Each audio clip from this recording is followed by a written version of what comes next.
Islamic State's West African branch is claiming responsibility for an attack on a Nigerian army base. The assault took place in Borno State, located in northeastern Nigeria. The group is claiming to have killed 20 soldiers. It also said the barracks was burnt and tanks destroyed in the attack. Islamic State in West Africa split from Boko Haram in 2016. The Nigerian army has yet to respond to ISWA's claims. Well, our very own CGTN's Deji Badmus joins us from Lagos for more on this story. Deji Badmus, Islamic State says it killed 20 Nigerian soldiers in Nigeria's army base in northeastern Borno State. What more can you tell us about that?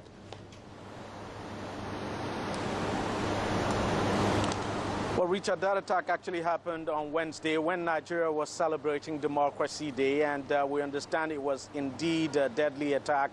It was an army base that was actually attacked, known as 158 Task Force Battalion. We understand the commander of that unit was actually killed, a lieutenant colonel. But as we speak, the military has not yet issued a statement on it. The government hasn't spoken about it. So everyone is waiting to hear the version of the Nigerian government and, of course, the military about what exactly happened. But no doubt what we're gathering is that this was a deadly attack, and that quite a number of casualties now inflicted on the troops that were stationed at that military base. Richard? Well, Deji, speaking of the government, from what we hear, the government has recently claimed to have almost defeated the insurgents. Can you unpack the situation for us? What's the reality on the ground? Well, the reality is just what you see, Richard, and what we all continue to see and hear. The fact is that, well, yes, indeed, the government says it has degraded, at some point even use the word defeat now, the Boko Haram. But obviously, with the number of attacks we're seeing, it would appear that is not exactly the case, at least on the ground. It appears that's exactly not the case. Boko Haram continues to pose a very serious threat. And besides this attack, we've seen them carry out, series of attacks. On Tuesday, we saw an attack by the insurgents as well on the MNJTF. That's the multinational joint task force. The joint task force now comprising troops from Niger, Nigeria, Chad, and of course Benin. And quite a number, we understand about 10 military personnel were killed in that attack. So fact is that the fact on ground would appear not to support the claim of the government, Richard. Boko Haram is still a potent force, and it still continues to carry out attacks.